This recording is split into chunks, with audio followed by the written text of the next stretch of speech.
All right, you guys, welcome to yet another edition of Mob Entertainment Group, Mob Entertainment News as well on YouTube.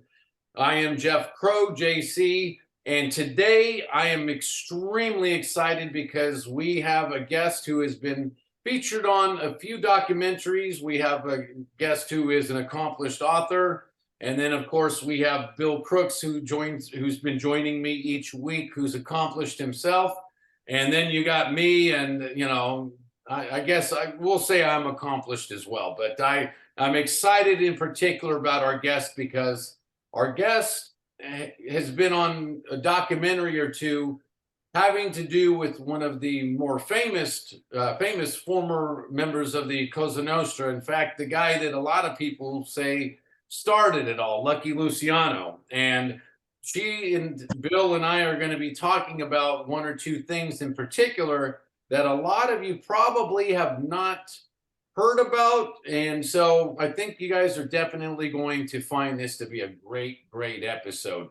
Please like, share, subscribe, ring the notification bell so that anytime that we drop videos in the future, YouTube notifies you. Of course, sub to the channel, sub to Mob Entertainment Group, Mob Entertainment News, sub to Bill's channel, which is Partners in Crime. And so without further ado, allow me to welcome our primary guest for this week, Ms. Ellen Poulsen. Welcome to the show, Ellen. Hi, JC and Bill. How are you? Thank you for having me. Doing great. I think people are going to be really excited to see you and get a new, for one thing, a fresh face, but then also a fresh voice and perspective and stuff. I think I'm excited. I think a lot of people are going to be. I think also with there's the female angle when it comes to this, because a lot of times with these shows, it's mostly men, and it's also mostly men in a different age group of 35, 40 and up. And if you guys will recall, when we had Sandra Petty on here, the lovely gal who spent the 103rd birthday with Mr. Sonny Franzese and wrote the book about it, that was one you guys really enjoyed seeing. And so I think that it's really awesome and spectacular to get the perspective of women that also are into the mob genre, true crime genre as well. And in this particular situation, because of Lucky Luciano, there's this one particular case of his and what it involved, who it involved. I think it's really going to be applicable. So before we get into that, just real quick, Ellen, go ahead and introduce yourself briefly, a little bit about yourself and how you got into being interested in the true crime genre and maybe a little bit of the work that you've done. Thank you. I was always interested in true crime. My father was a cop. It was sort of a cottage industry because his precinct was the precinct next door to ours. He was in the 7-3 in Brownsville, Brooklyn. And he was also a self-educated man who would bring home a lot of books. And I started Dillinger studies in elementary school, not to put any political plugs in here, but nobody was censoring my books. And I read books about Dillinger, books written for adults, not young adult. And I'm a proponent of that. I think kids need to learn about the world on an adult level, when they're old enough to absorb it.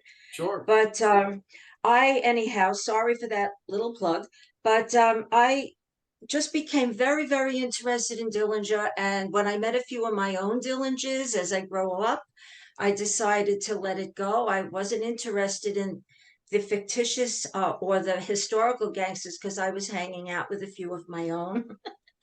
But I'm sure you could probably relate to that. And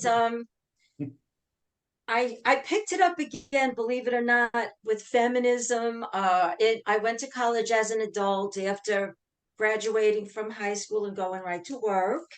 And starting college as an adult, I started to look at my old books about John Dillinger, and I realized that every one of these so-called gun malls, had a story behind them. And it seemed like so many of the writers who were at that time male, I mean, that was just the world we lived in, wrote them off rather quickly. Most were buxom.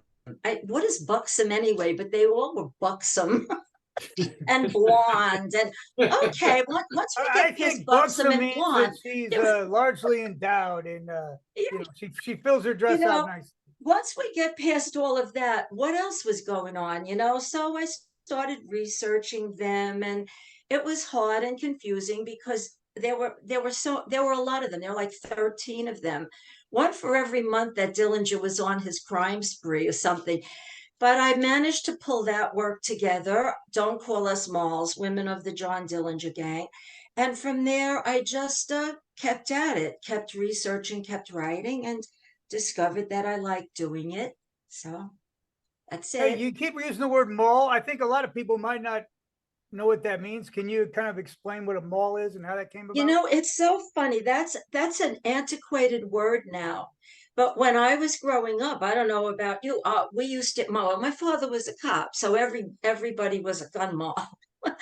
The word used to be gun moll, and it's sort of derived from a 19th century Mali an Irish saucy lady was a Molly.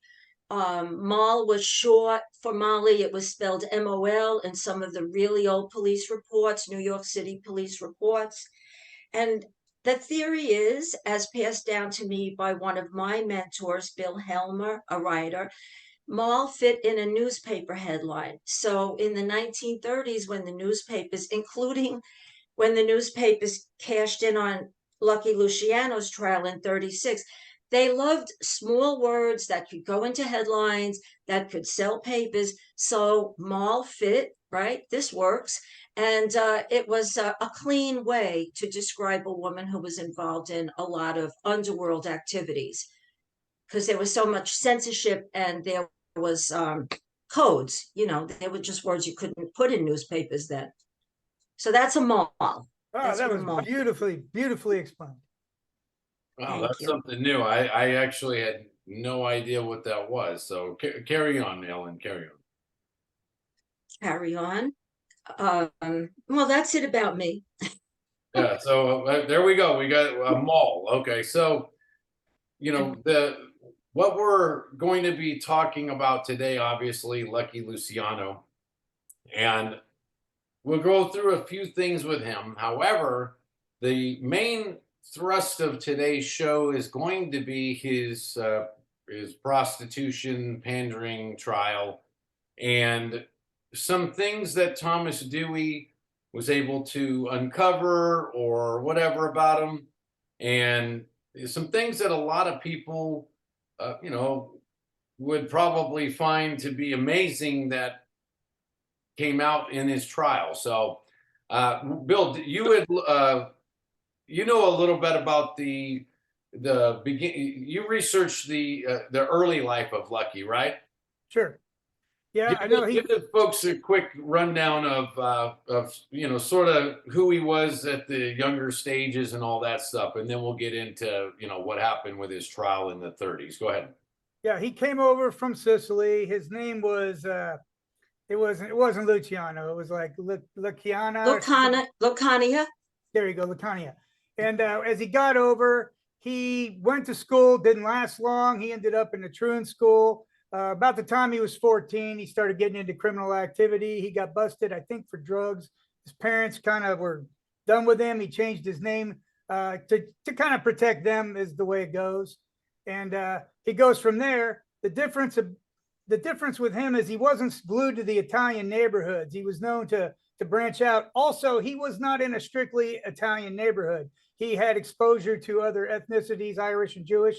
That's when he met Meyer Lansky. He met Bugsy Siegel and these guys, and it was gasoline and a match.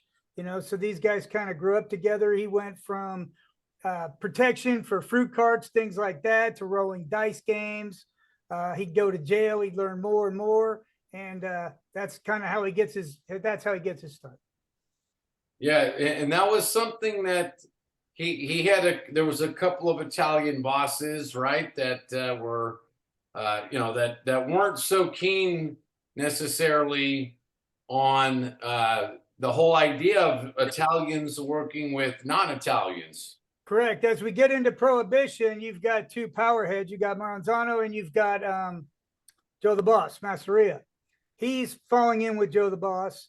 Joe the Boss is old school Sicilian. He wants to be the boss of bosses. He wants to be strictly Italian. He does not trust the Jewish. He doesn't trust anybody else. Lucky has all these ideas how to make things go, and all he really cares about is money. And this war starts, and I think he was even gone. He was in Germany when the whole Castle Maresi war starts and stuff. So when he comes back, he's got no interest in this. He wants to make money. He's seeing people get killed. He's seeing the cops get involved, and he wants no part of this. He's also got his finger to the wind. Masseria is starting to lose, so he flips to the other side and he kills his own boss. And let the folks know, what was the Castle Maresi War? Castle Maresi War was two guys from Sicily. It was Joe the Boss and Salvatore Maranzano.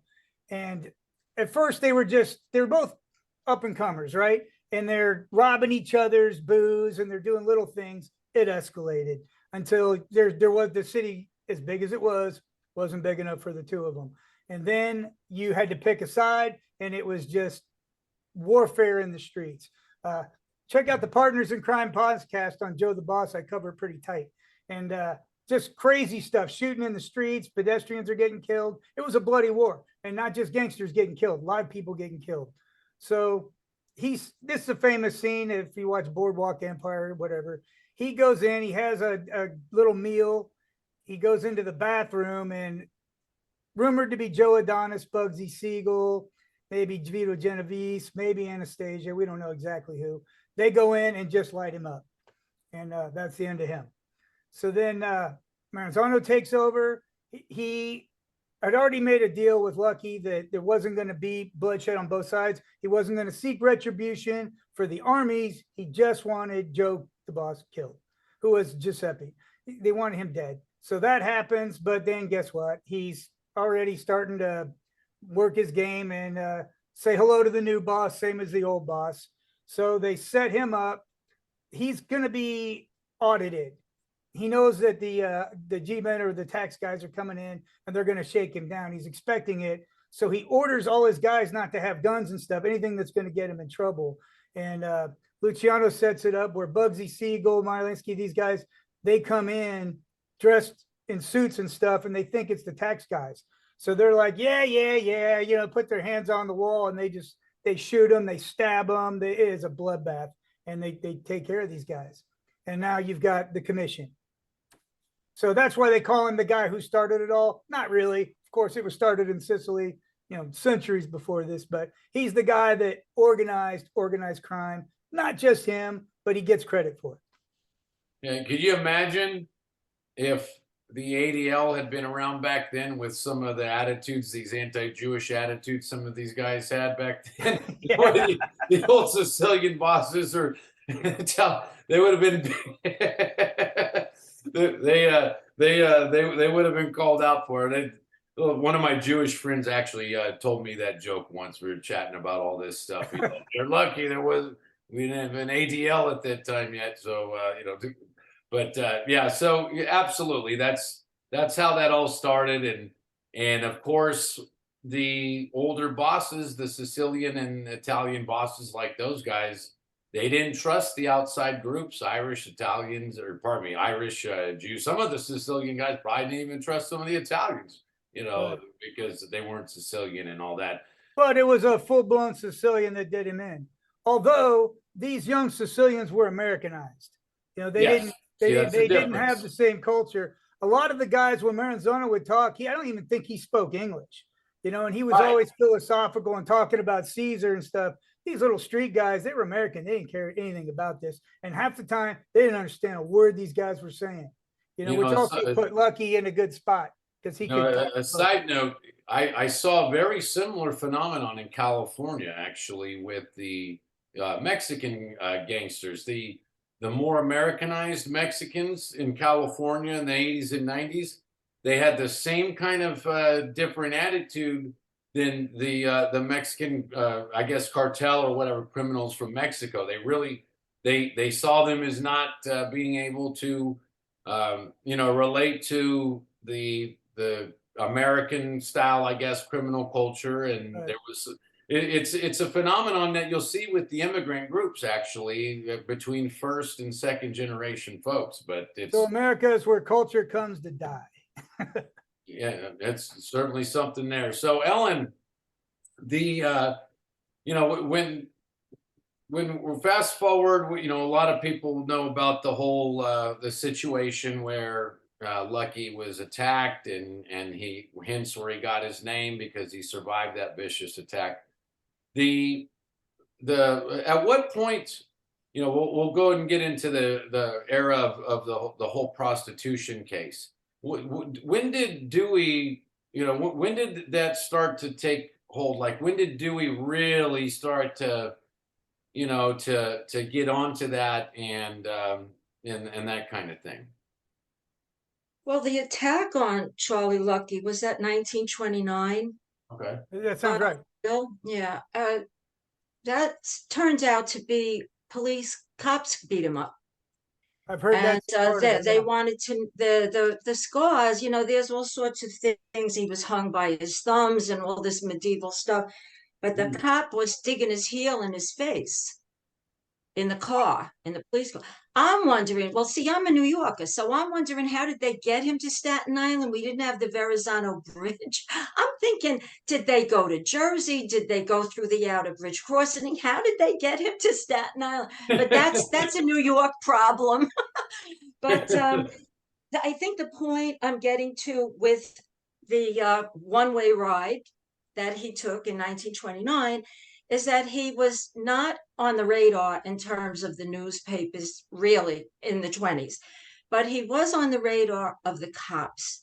And Dewey, who was still in his late 20s, a highly ambitious, egotistical person, and rather unethical, but as prosecutions go, like, as prosecutors go to a frog, right? What's unethical, And he basically got involved with federal prosecution in New York City. He wasn't working on the state level, and he was working for someone named Medali, who was working with a man named William Dodge, and they were watching what was going on in something called the Women's Court. So now we've already got the beginnings of the perfect storm here. We've got Dewey, who has federal ambitions. We have this court system that operated in New York City that was dedicated to the prosecution of women who were busted for prostitution and their madams. So we've already got that going on. And we have in Washington a wonderful example being set by J. Edgar Hoover, as he's in the early 30s making a name for himself on the backs of John Dillinger, Babyface Nelson. Notice the flowery names. It wasn't Joe Schmo here. It was, Pretty Boy Floyd and Machine Gun Kelly. J. Edgar Hoover seized upon these flamboyant gangsters to make a name for himself. And Dewey emulated that, because he had strong political ambitions. By the late 30s, the man was the governor, okay? So it worked. So he started to become aware of there was acknowledged vice in the women's court going back 20 years prior under something called the New York City investigation under a magistrate named Samuel Seabury. So it was acknowledged that there were a lot of crooked bail bondsmen that lined up alongside the women's court on West 10th Street. These bail bondsmen, it was really it was a cottage industry, or it was a family business. If a bail bondsman's wife owned a building somewhere, then she could put up a bond and she could get such and such a madam, Jenny the Factory, Sadie the Chink. They had all these politically incorrect names, and I quote, Gotcha. Sadie the Chink, all these names. And, it could bail them out, bail their girls out. So anyhow, legend has it that an African-American woman, assistant district attorney named Eunice Carter, had a lot of inside knowledge about the women's court. So she started to bring this to the attention of her team on the district attorney's roster, which again, you know, you want to talk about, there was a great multicultural blending in this team of district attorneys. You had Mrs. Carter, an African American woman, an attorney. You had Jewish guys, you had Ivy League, you had everything. You had the Irish, Frank Hogan.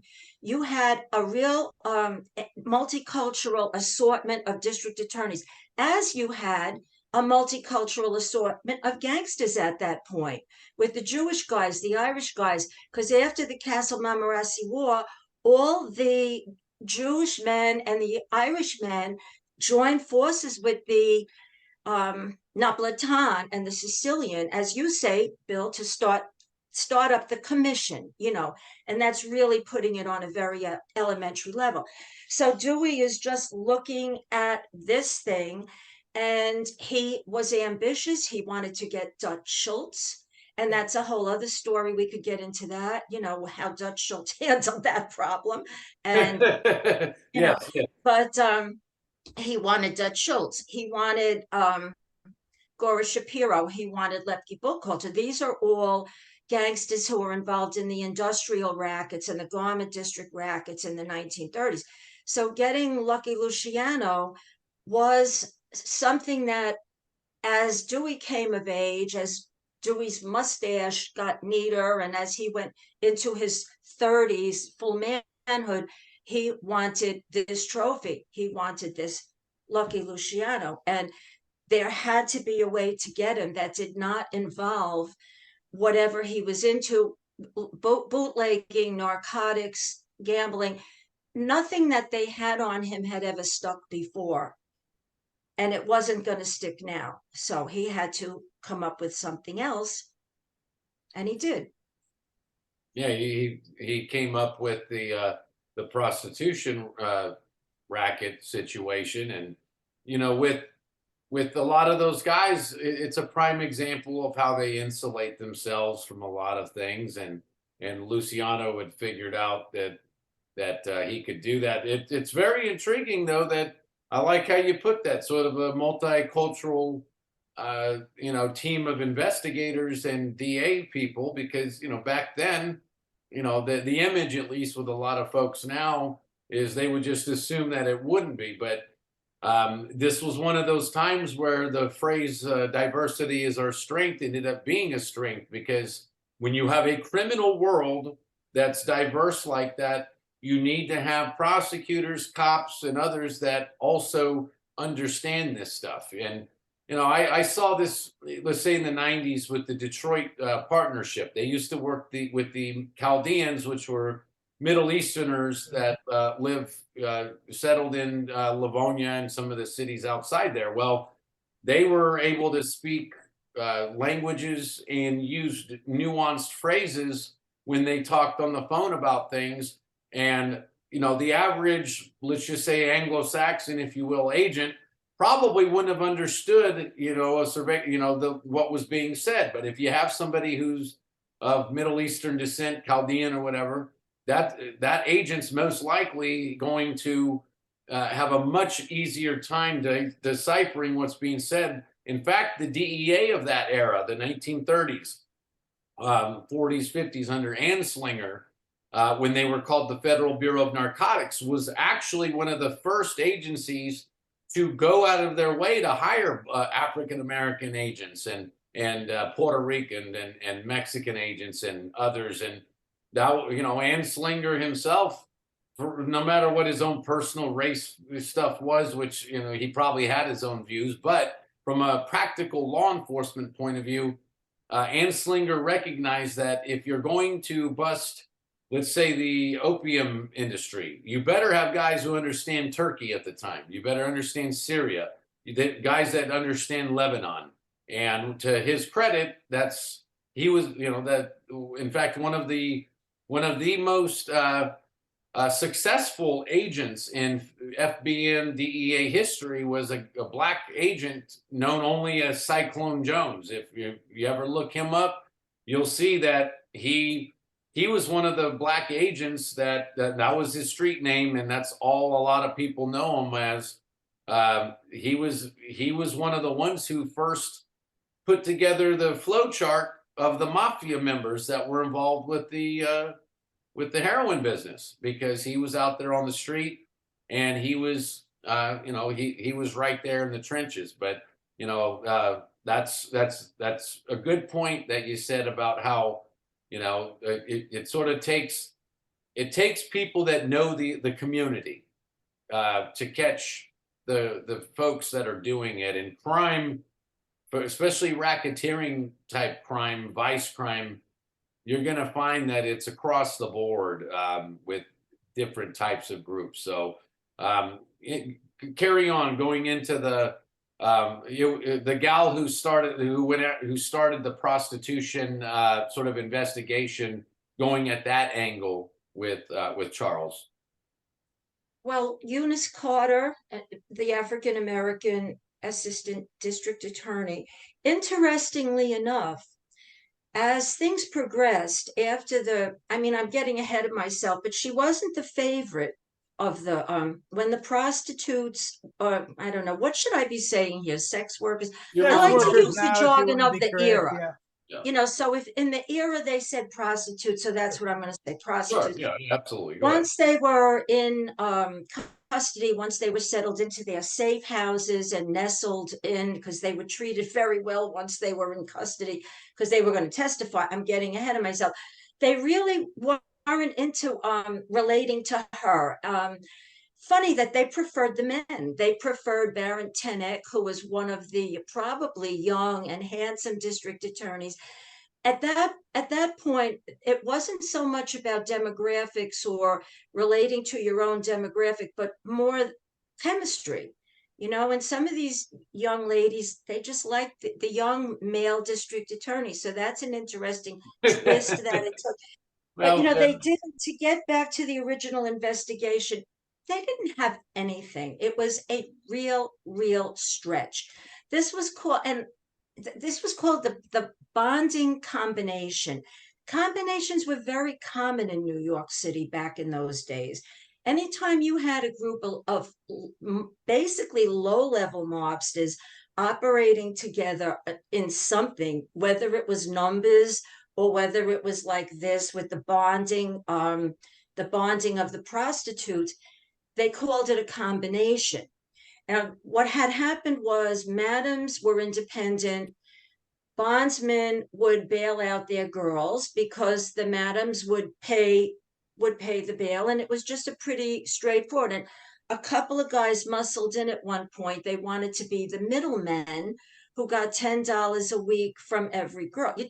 I say girl, again, that's the jargon. Yeah, absolutely. And you're talking $10 a week in 1930s. Okay, you're not talking about, you know, money for a pack of gum in 2023, right?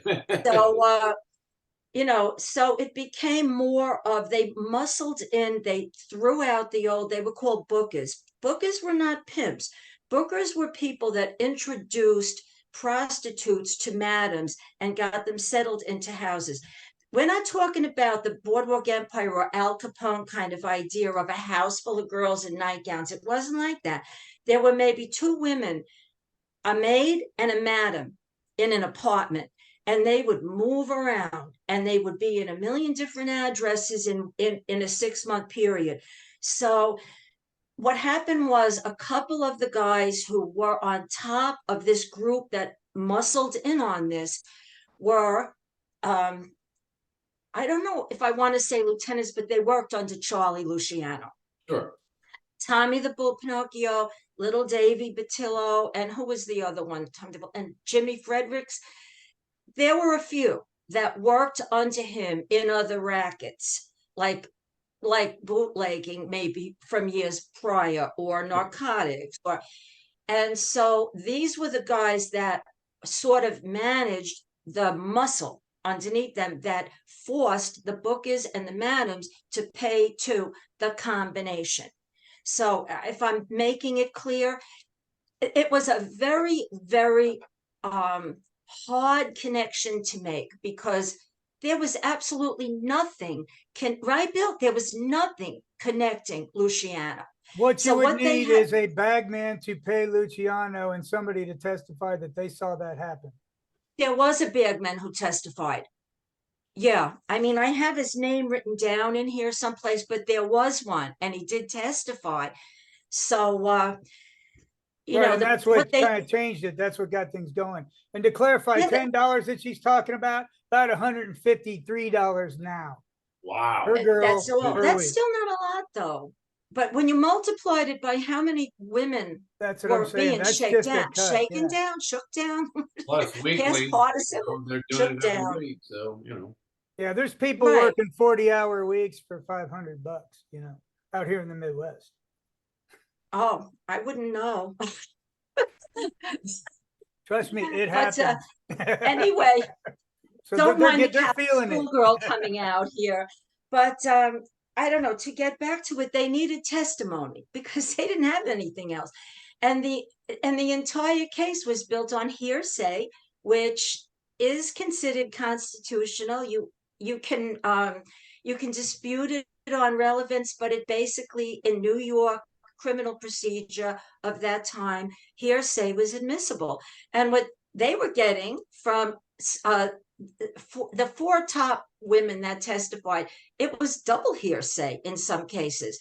Who heard someone else mention Charlie as the boss? So that's double hearsay. And there was Cokie Flo Brown, who testified that she was driving a car. What, now she's the wheelman? She's driving a car, and they're all discussing with Charlie Lucky in the car, and they're speaking Yeah. in English about this big prostitution ring, and she's the wheelman. So this is the stuff that they believe, right? Right, but to put it in context too, you got to remember these girls are coming off of a heroin thing. They will say and do anything. They were willing to say, what they were told to say. You're right. Right, and they are not in a healthy frame of mind either. They're in a desperate frame of mind. Right. So, with the hearsay evidence, but what Dewey did also, which sort of cinched it for putting Luciano away for a really long time, was unconstitutional by some standards, and the attorneys made a motion to dismiss the trial over it. They developed something and pushed it through the New York State legislature called the Joinder Law. It blended all of the other charges. There was some sort of a threat, and somebody got beaten up, an attempted robbery. There were a couple of little minor charges that they managed to sandwich in when a booker was threatened or when a booker was attacked. And then David Marcus would agree to testify about this. They put these charges in with compulsory prostitution. They raised the minimum sentencing for compulsory prostitution exponentially, and they did this right before the trial, and it was called the Dewey Law. So they had a tailor-made law pushed through the New York State legislature to make sure that upon conviction he would go away for not 3 to 6, but 10 to 30. Oh, So wow. that was That the real. And Dewey was not a believer in the constitutional rights of the accused. That's on record. That he made If speeches Luciano against did it. his whole time, he would have got out around 86. If he had done the whole time, 86. 1986, I think he would have got out. My goodness. So Yeah, what do you think of that? yeah, Right. he did the top end of it. Wow. Yes. Yeah, and it's just for prostitution, but I think, and I see this a lot, where I'm looking at court cases where the lawyers came up with great cases, and they're like, see, technically this, and this, and they're right, but these judges are like, who are we kidding? He's like, That's what, yeah, the didn't judge come off just, the street. He's Lucky Luciano, man. He's going away. right, that's what happened. The motions to dismiss were dismissed. What's the word I'm looking for? Just Overruled. Overruled, right. Yeah, so. Yeah, and I've seen it a lot. Like as I go back and look at these court things, sometimes I'm like, they should have let him go. They shouldn't have let him go. But by the law, they should have let him go. But a judge was like, nah. He looks at intent. He'll go, I'm going to look at intent. And the intent was there. And, they'll find a way to go like, yeah, I see what you're saying, but not going to happen. Like, we're not letting this guy go. Right, we're not and I going don't with see it with strangers. technicalities. it's always with a guy like, you gotta understand, when Lucky went there, he had 25 previous arrests and 8 outstanding warrants when he went to jail for this. Was it 25? I think he had 25 previous arrests. But they were all kind of like, Small. yeah, right? Well, yeah. Like Well, the Some were truth drugs, is, some of them were a lot of larceny, them some do were get armed robbery. illegal arrested handguns. over the Yeah. years. Some and- were robbery, larceny, you had things like that. Some were not that small, but they never stuck. You know, they weren't convictions, they were arrests. Right, that's right. But he had 8 outstanding warrants for his arrest at the same time. So they knew who he was. And they Yeah, have they knew. the FBI records show sworn testimony over and over and over where people are saying Charlie Luciano is the head of organized crime in New York City again and again and again and again. And So you know that- what's they know what funny? they got. They knew who they had, but during the trial, it's funny that Dewey, and I'm sure, Jeff, that you're going to want to get into this. When Dewey, well, there was direct and there was cross-examination, right? So Dewey cross-examined Lucky and Charlie, what are we calling him? Are we calling him Lucky? You can call him Lucky. Yeah, he's I lucky. read he didn't like He's that about to get nickname. unlucky. Sorry, Lucky. But don't be mad at me. But the questioning that was done about his priors, they asked him, had you known Joe Masseria? Had you known Sal Maranzano? Answer yes, answer yes. Did you know Bug Siegel? Not plural, Bug. Bug Siegel. You know, did you know this one? Did you know that one? And he answered truthfully, right? Yes, he did. But there was very little reference in that cross-examination to what he was really into, which was murder and mayhem and taking over the country. Well, yeah, Taking we over talked the about city Murder of New York. Incorporated and all the things he's into. Right. None of this was brought up. It was like, oh, did you lie about having a gun back 15 years ago? Yeah, I did. So what of it? You know, like it was One reason why they small probably potatoes. said, did you know Bug in particular? Everybody knew, especially the government guys, that Benjamin Siegel hated the name Bugsy. And you know how government guys are. If they can insult a mobster or someone they don't like, it's like in the 80s in LA when the mafia in LA had a major takedown, really the last one they had that was really big. Chief Daryl Gates said, yeah, the Mickey Mouse mob has been taken down. And he knew that the Chicago outfit once referred to the LA mob as the Mickey Mouse mob because there was a series of hits they were supposed to do that they kept bungling or whatever. And he knew it. He knew when he did the press conference that by calling them the Mickey Mouse Club or the Mickey Mouse mob, that he was casting an insult at them. And but that's They were calling Larry Mazza the Bugsy did gang not that like couldn't that shoot name. straight. He did not like that name. Remember, they were calling Mazza the gang that couldn't shoot straight. Yeah, exactly. They do that. That's a part of their little psychological. That's one thing they do. The government, the cops, the feds, they're not above engaging in sort of a psychological war, of insults if they can do it. And Bugsy, there was the old adage that Benjamin Siegel, nobody called him Bugsy to his name. Like Bugsy meant crazy and not crazy like a fox. Yeah, exactly. Back then, Bugsy was like calling a guy some kind of a lunatic, like a mentally challenged kind of lunatic, rather than I'm a big man and I'll take you out lunatic. But yeah, exactly. Yeah, he didn't like it, but he was Bugsy. Right. Ellen, one thing I wondered: do you feel like I look at his court, what happened now? He would never take the stand. How did that play out? Did he have to take the stand? I think you're right. They would have told him not to take the stand. According to his attorney in the summation, he took the stand because he wanted to be heard.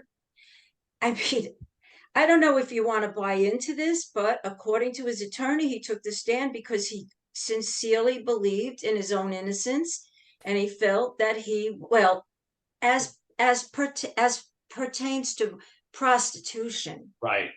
Didn't he say I'd rather be tried for murder? Right? Yeah, Like, he probably, Yeah. in many ways, it he was an viewed insult. that. Yeah, he viewed being involved with these low-level, quote unquote, gout ladies of the night kind of thing as being something that guys like him is beneath. And in his own twisted mentality, he's thinking that I have got to make sure the public does not think I do that. I mean, they can think that I'm a big alcohol, bootlegger and had a gambling guy. I live at the Waldorf and I cannot let them think though that I'm some dude that, some guy that's involved with these street women, basically. Yeah, Although and I think that bears he did, he wanted to have the mob take control of the prostitution business. In fact, his exact phrase was, "We're going to make prostitution as common as the A&P," which I think was a market back then or whatever. right. So he knows. But he's he didn't guilty. want that as his image because the business itself, and also because of the Victorian kind of morals of that era. No matter, even though he was violating the rules with gambling or whatever, a lot of people saw the sex work, if you will, as being an extremely bad violation of the era. And he wanted to be like, hey, I may be this or that with racketeering, but I don't do that. I do certain things. I'll let you gamble and I'll make sure you have a few drinks or whatever. But he didn't want to have that quote unquote image, if you will, and And he was very image conscious. I think people kind of think him and Meyer Lansky are like the same kind of gangster. They're not. Where Meyer Lansky was low key, very low key. He was more like John Gotti. He liked to wear expensive suits. He liked to walk into a club. He liked to be noticed. He liked the women. He liked his pocket stuff with cash. And he liked to show the rolls of money and stuff. He was way more John Gotti than he would ever be Jack Tocco. And he wanted to be sort of the guy that's known as, yeah, maybe you can know me as a gangster or whatever, but I'm also, what I do is simply a public service, and what I do is really not that bad. It just happens to be illegal. Right. So is it possible he took the stand actually believing that people were going to like him? Because Frank Costello did the same thing, right? And it was a disaster. Well, I'll answer whatever my opinion is, but I just Sure. want to make one comment to your comment. The A&P quote was part of the hearsay evidence at the trial. Okay. So did he really say it? That's Cokie Flo's testimony while she was driving the car That's might be where I got it when I researched it months with back. a slouched hat and a cigar, But no, I agree with you, Bill. They would not have let him testify today. It's always a disaster, but he testified. I mean, the only thing I can say is that his attorney's summation claimed the attorney was trying to, I think, mitigate the disastrous testimony that Luciano gave on the witness stand by saying, "Look at him. He went on the stand to show his sincerity.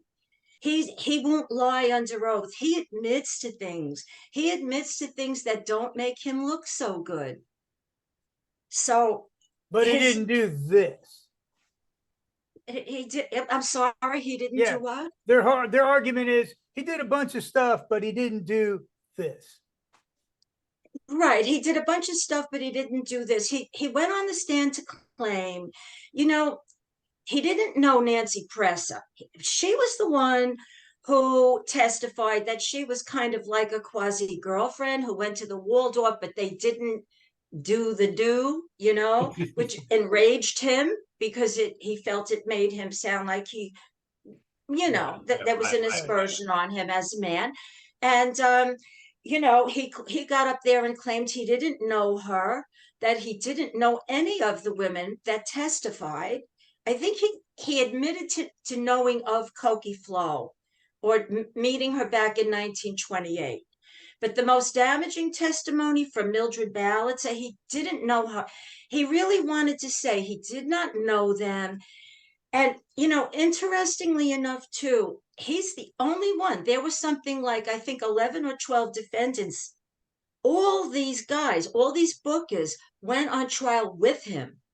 And he was the only one they put on the witness stand. The two that went on the witness stand were state's evidence. They had agreed to testify on behalf of the state. So he was the only one that went up there and put his ass on the line, if you don't mind my French. Absolutely. And I don't understand. why did he do it? I mean, he left himself wide open. And then there was that thing where he sounded very snarky when they asked him, well, what were you doing with a shotgun, a rounds of ammunition, and two handguns? And he said, we were shooting peasants. Is it peasants or pheasants? Pheasants. Peasants. Whoa, there's He probably said peasants, though. You know, with the New York ignoramus thing, love like it. I just It's a demonstrated. huge difference. You know what? I don't doubt We for were a second shooting he shot peasants too, though. I mean, it's, you know, there may have been a peasant or two that he might have We were shot. shooting pheasants, but you know, he sounded snarky. And then there was another statement where they asked him about his role as a pimp, sort of, and he said basically, I never took, I just gave, which was kind of like a play on words, like I just paid them, you know, ha Yeah. ha ha, you know. Right. I just paid them, you know, I didn't take from them. So everything he came out and said was just a disaster. And Yeah, I think some he of these thought he was going to charm them, though. probably, sure, because he was considered very dapper and probably was dressed to the nines. And then You could his tell normal that, situation is he tells a dad joke and the whole room erupts in laughter. You know, you could He tell probably that wasn't as he didn't have charming as any people made him believe. experience at public relations. He probably, you know, in today's world, people go to colleges to get a PR degree. I'm one of them myself. And he probably saw himself as this is his form of being his own public relations guy. And he learned the hard way that don't ever be your own lawyer. Don't ever be your own PR person. There's a few things, there's a few professional occupations out there. Don't be your own doctor or your own psychologist. There's a few professional occupations out there that don't try this at home and don't try it in a courtroom. Carry on, Ellen. Right. I don't know, carry on. I was just trying to remember something that I thought was relevant. Oh, Joe Valachi, you know, of the Valachi papers, had written that to be a pimp was a real insult. I mean, I think Joe Valachi beat somebody up or something, knocked him, sent him flying because there was a hint that he was getting involved with women on that level. And I think it's hard for us to understand in today's world that that could be such a heinous insult. But I think ultimately that Luciano wanted to try to vindicate himself on the witness stand from association with the women who were testifying against him, because they were also very 100% sympathetic. correct. In fact, in I that don't know, movie, that's an opinion. in that movie Casino, there's Robert De Niro talks to a character played by James Woods named Lester Diamond. In real life, I love that. guy's James Wood, was he great? Oh, he did yeah, he's a great actor, especially in that. He with him, what he did was he said the line, "Be a man, don't be a pimp." That actually was a prevailing attitude in the mob in general, that men who prostitute out, pimp out women are scumbags. They didn't have a problem shaking down the pimps or whatever. In fact, that might be one justification the mob guys had for pulling guns out and extorting pimps and all that. But that's absolutely, and I saw this as well with my experience, if you will, with the partnership. The reality is that they do see that type of an occupation, if you will, in the criminal underworld as a scumbag thing to do. Right. So that doesn't, you know what? I'm glad you said that, Ellen, because that just jogged that in my head, that is absolutely true. And that even though it's sort of like the old heroin business where they'd say only only garbage pails deal it, but of course a lot of them did it anyways. That was one of those crimes that on the surface they viewed it as completely dishonorable because they figured you are putting the women of our community out there to do a lot of nasty negative things, and because they're Italian guys, they're thinking you're putting Italian women out on the street and you're having them do things that we would never want our sisters and our mothers, our daughters, our female cousins doing. So That yes, probably you're persisted in right. Detroit You are longer right. than New That's York. they considered it. It doesn't surprise me at all. Maybe that is another reason why he felt like he had to get on the witness stand, because he didn't want, who would want that image if that's what your criminal organization's, one of your the ideals, if you will, one of the principles, if you will, is to not be involved with that. Good, very good, very good point. Thank you. Carry on, you guys. So should we get to the snitch, because we've been at it an hour now? Yeah, he was on the witness stand about that, and that's a great segue over to that with one reason why I had reached out to Ellen was because I watched a documentary from England to sorry. I was watching a documentary where the narrator had said that on the stand, Dewey, as we've been saying here, sort of put him in every direction he could possibly go. And at one point, Dewey actually brought up a police report or something from the past where he said, didn't you get in trouble in I believe they said in there was a narcotics case. Sometimes documentaries get it wrong, sometimes they don't.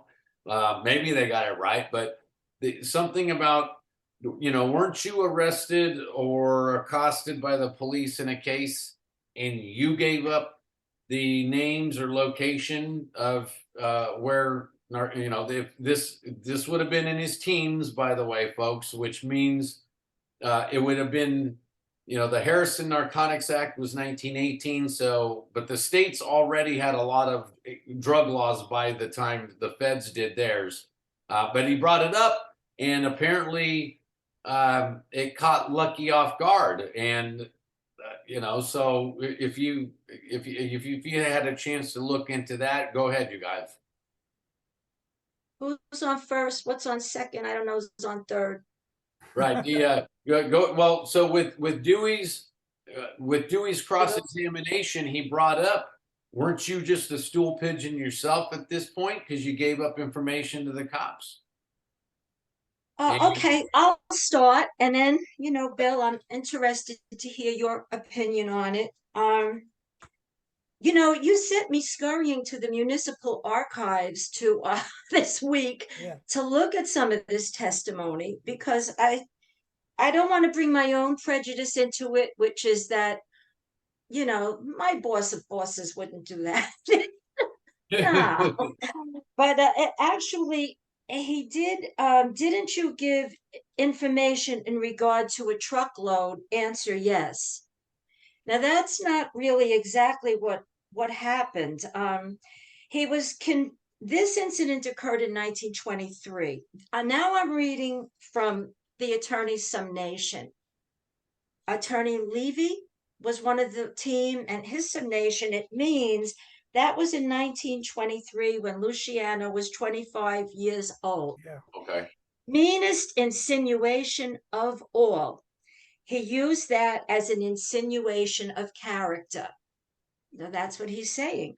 So I'm trying to think, was the okay, actually, I don't know if it came along later. There's something called a Molinex rule, where the court must weigh the probative value against undue prejudice. In other words, if you're bringing in something that the defendant did prior to the trial and prior to the proximate cause of the trial, that can be called unconstitutional. So, but in this instance, in this era, nobody cared about the rights of the accused. All right, I think we've already established that. Yeah. So anyhow, this was about Luciano was arrested for narcotics dealing was it dealing or possession? Something. Yeah. Maybe you've got that one. I think he Bill. was also driving under the influence as well. They didn't enforce DUI laws back then, of course, but yeah. Oh, that I don't know, but he was picked up for narcotics, and he said, "I can tell you where you can find narcotics at 163 Mulberry Street, a box of narcotics." That sounds so silly, a box of narcotics. What do That's we what got there? A little pot, they a little used to, cup, they a used box of to sell it narcotics. out of shoe boxes, actually. Yeah, Probably yeah, a laudanum, got some pipe, a kind of bob, you know. Yeah. So anyhow, they went into this location at 163 Mulberry. That's Little Italy, as I'm sure you know. And they got this box of narcotics, but there was no person named. To me, this is what mitigates him as an informant. There was no person named. It was a geographical crime. I I think it was considered a geographical crime because it was in a location, but there was no one named. So his to conclude, what I'm going to say about it is that his I think this was very brilliant what his defense attorney said in the summation. In one breath, Mr. Dewey is making a gangster out of him, and in the next breath, he is an informer. Now Wow. that's cool, right? Yeah. And Obviously, they were stung by that. They knew they had to. that is a good, it's probably not good for Lucky that the other guys in the courtroom heard that, but if you're trying to get your client off, you're What you're balance? letting the jury know, hey, wait a minute, the government says this, but then they say this. And so that discredits the government's case. You can't be telling people on a jury that my client's the worst guy ever, but then you're also saying that he's helped authorities. I think he Yes. did that just to cut him at the legs a little bit. So if he does go back on the street, he's not going to have the same clout that he had. That was his hope. I think it wasn't anything to do with the case other than like just taking a jab and like, oh, is this your hero? Is this your big guy? Look what he did.